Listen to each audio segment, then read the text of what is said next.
Hello guys, welcome to my YouTube channel. আজি আমি নতুন এটা বিষয়ৰ ওপৰত আলোচনা কৰিম। আজি আমি আলোচনা কৰিম 10 tips for cracking any competitive examination. অৰ্থাৎ তুমি যদি UPSC বা বেংকিংয়ে হওক যিকোনো কম্পিটিটিভ এক্সাম দিব গৈ আছা, এনেকুৱা 10টা কাম যিটো নেকি তোমাক সহায় কৰিব পৰীক্ষাত যিকোনো কম্পিটিটিভ এক্সাম ক্ৰেক কৰিবলৈ। প্ৰথমতে সেই 10টা কামৰ ভিতৰত প্ৰথমতে আহে you have to have the right reason. তোমাৰ সঠিক কাৰণ হ'ব লাগিব তুমি কি কাৰণে পৰীক্ষা দিবা কি কাৰণে পঢ়ি আছা why are you studying or what it will offer you তুমি UPSC দিবা বা তুমি যিকোনো APSC বা ষ্টেট বা পাব্লিক চাৰ্ভিচৰ দিবা তুমি হেতু কিয় পঢ়ি আছা তুমি হেতুৱে কি অফাৰ কৰিব আৰু হেতু তোমাৰ পঢ়াৰ কাৰণটো কি আগত হেতু তুমি জানিব লাগিব হেতু হৈছে ফাৰ্ষ্ট পইণ্ট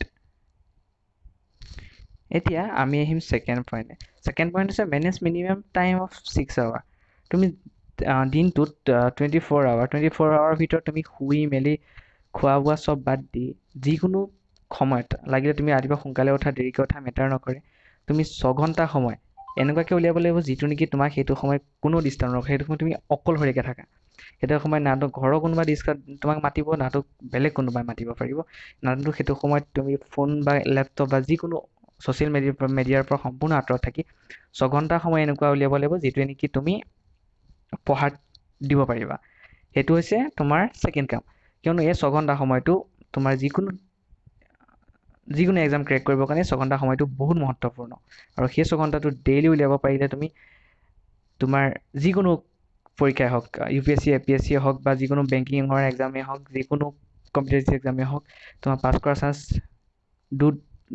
দুগুণ বাঢ়ি যায় তো এতিয়া হ'ল 6 ঘণ্টা লাগিলে তুমি ৰাতিপুৱা সোনকালে উঠি মেকআপ কৰা বা ৰাতিপুৱা আবেলি 2 ঘণ্টা শুই লোৱা কেনেকৈ নাজানো মুঠতে 6 ঘণ্টা মিনিমাম উলিয়াব লাগিব তুমি বেছি হ'লেও কৰিব পাৰা কিন্তু 6 ঘণ্টাতকৈ কমটো ভুলতো কৰিব নালাগে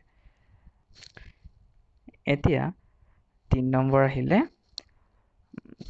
আহিলে 50-10 ৰুল এতিয়া কি 50-10 ৰুল কি হয় 50-10 ৰুল কি হয় এতিয়া 50-10 ৰুল হৈছে এনেকুৱা ৰুল তুমি এঘণ্টা ধৰিলা এঘণ্টাত হৈ গ'ল 60 মিনিট তো এঘণ্টা তুমি 50 মিনিট পঢ়িলা আৰু তাৰে 10 মিনিটটো তুমি ইউজ কৰা 10 মিনিট তুমি ৰেষ্ট লোৱা 5 মিনিট আৰু 5 মিনিট তুমি নিজকে মটিভেট কৰা যদি তুমি ভাগৰ লাগিছে পঢ়ি আমনি লাগে তুমি কিছুমান মেডিটেশ্যন কৰিব পাৰা যেনেকৈ উশাহটো দীঘলকৈ লৈ দীঘলকৈ এৰি তেনেকৈ তোমাৰ পঢ়াত মন বহিব বা যিকোনো তুমি নিজকে যদি পঢ়াৰ পৰা ভাগৰ লাগিছে মাইণ্ডটো ডিষ্ট্ৰেছ হৈ গৈছে তুমি মাইণ্ডটো সুস্থিৰ কৰিবলৈ যিকোনো এক্সাৰচাইজ কৰিব পাৰা পুছ আপ কৰিব পাৰা যিকোনো ধৰণৰ কাম কৰিব পাৰা যাতে তুমি 50 মিনিট পঢ়াৰ পিছত সেই 10 মিনিটটো তোমাৰ লছ নহয় সেই 10 মিনিটটো তুমি তোমাৰ নিজৰ শৰীৰটোক দিয়া নিজৰ মনটোক দিয়া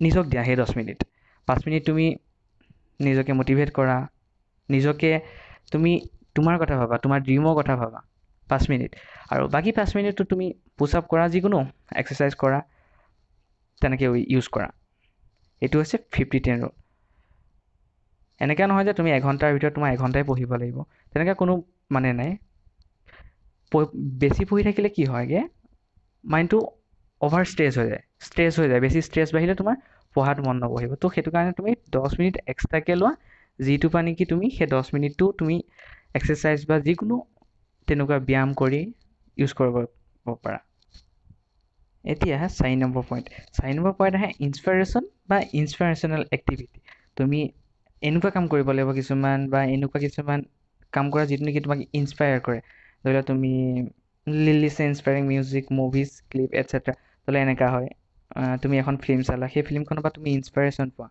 যে তুমি লাইফত কিবা এটা কৰিব লাগিব সেইটো কৰিবই লাগিব সেই ফিল্মখন আকৌ চোৱা তোমাৰ এনেকুৱা কিছুমান গান থাকে যি গানটোৱে নেকি তোমাক ইনস্পায়াৰ কৰে ইনস্পাইৰেশ্যন চং বা কিছুমান ফিল্মৰ কিছুমান চিন থাকে সেই চিনবোৰ চোৱা আৰু তোমাৰ মোবাইলত বা যিকোনো লেপটপত তোমাৰ সেই ইনস্পায়াৰিং চং বা সেই গানটো যোনটোৱে নেকি তোমাক ইনস্পায়াৰ কৰে সেই গানটো ৰাখা তুমি যেতিয়া নিজকে ষ্ট্ৰেছ ফিল কৰা নিজকে অলপ ভাগৰি পোৱা সেই গানটো তুমি শুনা বা সেই ক্লিপটো চোৱা সেই মুভিখন চোৱা সেই তোমাক ইনস্পায়াৰ কৰিব বা তুমি এনেকুৱা হ'ব পাৰে এনিৱান হু ইনস্পায়াৰ ইউ তোমাৰ মা দেউতা তোমাৰ বন্ধু তোমাৰ দাদা বাইদেউ যোনে হয় তোমাক ইনস্পায়াৰ কৰে তেওঁলোকৰ কথা শুনা, তেওঁলোকৰ লগত কথা পাতা। যদি তুমি ভাগৰি পৰিছা, যদি তুমি ভাবিছা যে মোৰ দ্বাৰা নহ'ব, মই বাদ দিওঁ, নাই, সেইটো নহয়। তুমি কেতিয়াও বাদ দিব নালাগে।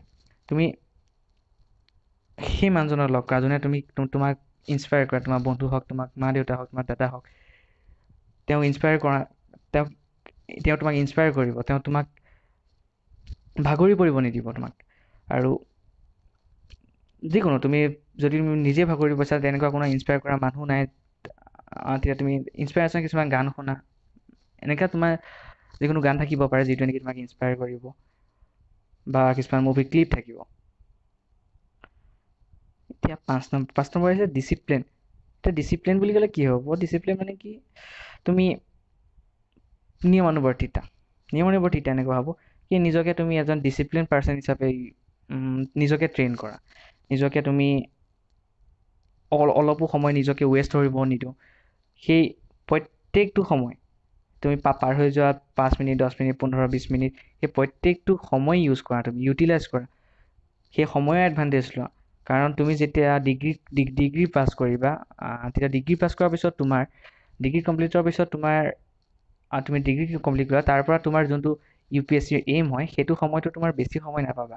তুমি হয়তো 1 বছৰ, 1 year বা 2 year কোচিং কৰিবা।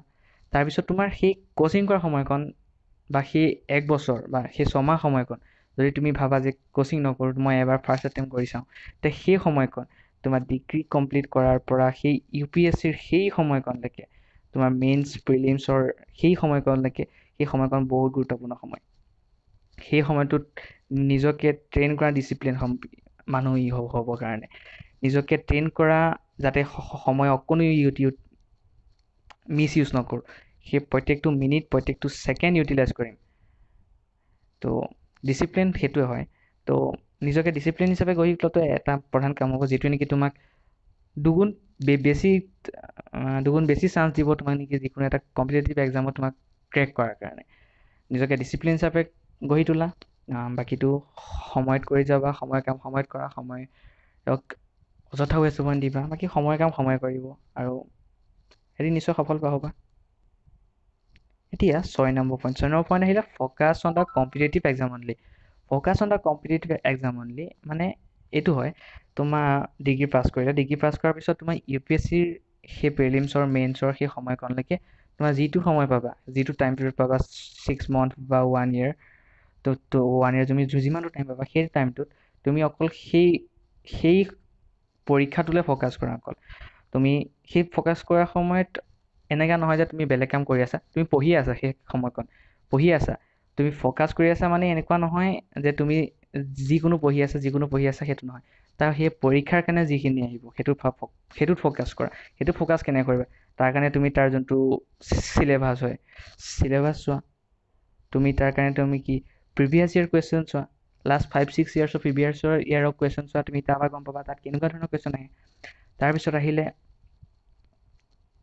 চিলেবাছ চোৱা, সেইটোৱে নেকি তুমি গম পাবা তাৰ কাৰণে কেনেকুৱা ধৰণৰ কুৱেশ্যন চাব লাগিব, কুৱেশ্যন পেটাৰ্ণ কেনেকুৱা আহে, তাৰ কুৱেশ্যন কেনেকুৱা আহে।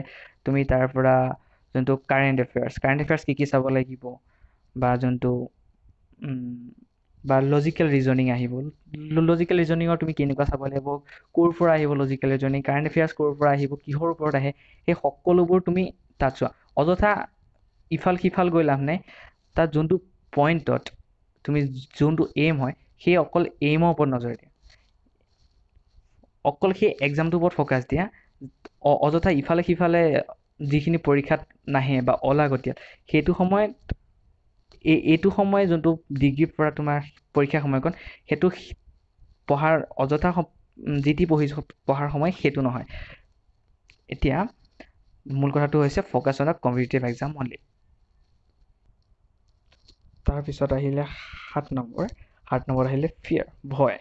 এতিয়া ভয়টো এনেকৈ নহয় যে পৰীক্ষা আহিছে ভয় লাগিব, মই তাত নাৰ্ভাছ ফিল কৰিম, সেইটো নহয়। সেইটো ভয় হয় যিটো নেকি তোমাক ইনস্পায়াৰ কৰিব। তুমি অযথা টাইম ৱেষ্ট নকৰিবলৈ তোমাক এই ভয়টোৱে বাধ্য কৰাব। তুমি ডিগ্ৰী পাছ কৰিলা, তাৰপিছত তুমি এই ভয়টোৱে, যিটো নেকি এই ভয়টো ফিয়াৰ, এই ভয়টোৱে তোমাক এইমত লৈ যাব। তোমাক অযথা টাইম ৱেষ্ট কৰিবলৈ তুমি ভয় কৰিবা, অযথা ছ'চিয়েল মিডিয়া ইউজ কৰাত ভয় কৰিবা, তুমি ভয় কৰিবা এটা সময় ৱেষ্ট কৰিবলৈ, তুমি ভয় কৰিবা সেই সময়কণ যাতে ৱেষ্ট হৈ নাযায়, সেইটো ভয় যিটো নেকি তোমাক ইনস্পায়াৰ কৰিব, আৰু এই ভয়টো বহুত জৰুৰী হয়। তাৰপিছত আহিলে 8 নম্বৰটো হৈছে কি get out of comfort zone. তাৰপিছত তুমি কি কৰিব লাগিব, তোমাৰ যোনটো কমফৰ্ট জ'ন হয় তাৰ পৰা তুমি সম্পূৰ্ণ আঁতৰি আহিব লাগিব। অসমীয়া এটা বাক্য আছে, শুই থকা শিয়ালে হাঁহ ধৰিব নোৱাৰে, ঠিক তেনেধৰণৰ কথা। যেতিয়া তুমি কমফৰ্টেবল থাকিবা, নিজকে কমফৰ্ট জ'নত ৰাখিবা, তুমি তোমাৰ ছাকচেছটো তাৰ পৰা সিমানেই দূৰ হৈ যাবগৈ। আৰু নিজকে কমফৰ্ট জ'নৰ পৰা সম্পূৰ্ণ বাহিৰ কৰি আনে, আৰু যোনটো তোমাৰ ৰিয়েলিটি হয়, যোনটো তোমাৰ কষ্ট হয়, সেই কষ্টৰ লগত নিজক চিনাকি কৰি দিয়া। আৰু তাৰ কাৰণে তুমি তোমাৰ যোনটো বৰ্তমান ষ্টেজৰ পৰা সেই ষ্টেজটো যিটো নেকি তোমাক উচ্চতাৰ শিখৰলৈ লৈ যাব, সেই ষ্টেজটোক লগত নিজক চিনাকি কৰি দিয়া। নিজকে কমফৰ্ট জ'নৰ পৰা সম্পূৰ্ণ বাহিৰ কৰি আনা, সেইটো তোমাক আৰু একোচ ওপৰলৈ লৈ যাব।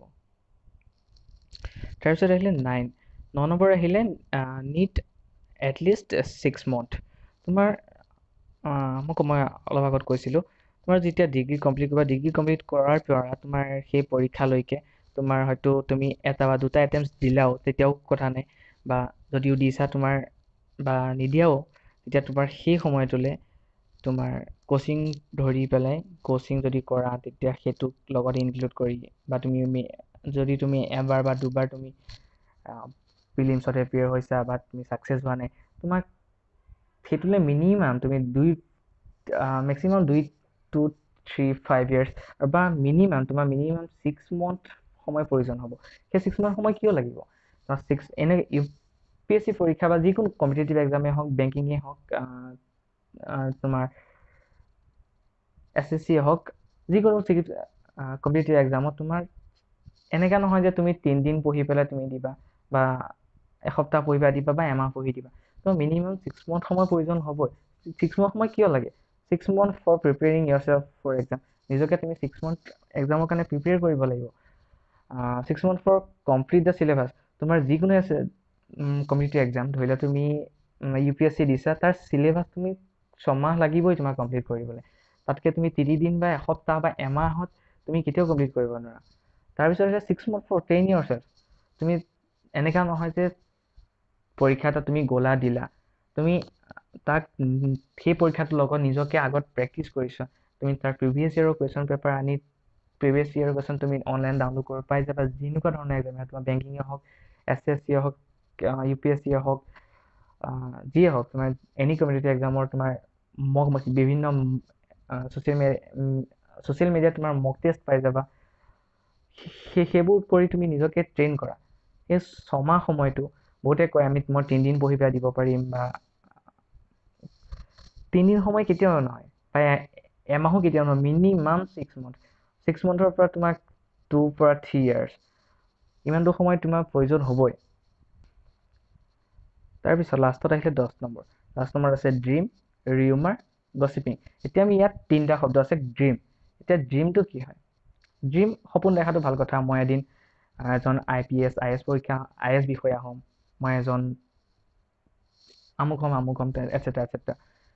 সপোন দেখাটো ভাল কথা, কিন্তু এনেকুৱা নহয় যে তুমি গোটেই দিনটো 24 ঘণ্টাই সেই সপোনৰ কথা ভাবি থাকিবা। এনেকুৱা নহয়, সেই সপোনটো ভাবিলেই নহ'ব। সেই সপোনটোক বাস্তৱত ৰূপায়িত কৰিবলৈ তাৰ কাৰণে যোনটো কষ্ট হয়, সেইটোও তুমি কৰিব লাগিব। এনেকুৱা নহয় যে তোমাক সেই সপোনটোৱে তোমাক লৈ যাব। সপোন দেখিব লাগে, কিন্তু সপোনটো এনেকুৱা হ'ব নালাগে যিটোৱে নেকি তোমাক সেই কষ্টটো পাহৰাই দিয়ে। তাৰপিছত আহিলে ৰিউমাৰ। ৰিউমাৰটো প্ৰত্যেক পৰীক্ষাৰ সময়ত এনেকুৱা ৰিউমাৰ ওলায়, যে নেকি তোমাৰ আগৰ পৰা হয়তো তোমাক কোনোবা এজনে ক'ব, বা তোমাৰ যিকোনো ছ'চিয়েল মিডিয়া বা ইউটিউব হওক, য'তেই হওক, তুমি যিকোনো এটা ভিডিঅ' চালা, সেই ভিডিঅ'ত ক'ব হয়তো এইবাৰ চিলেবাছ সহজ হৈ যাব, তো তাই ইমান কষ্ট নহ'ব, ইমান সহজ নহ'ব, এইবাৰ টান নহ'ব, এইবাৰ পৰীক্ষা সহজ হ'ব। নাই, এইবোৰ চব ৰিউমাৰ হয়। পৰীক্ষা, যিকোনো কম্পিটিটিভ এক্সাম সদায় কেতিয়াও সহজ নহয়, তাৰ কাৰণে বহুত হাৰ্ডৱৰ্ক প্ৰয়োজন আছে।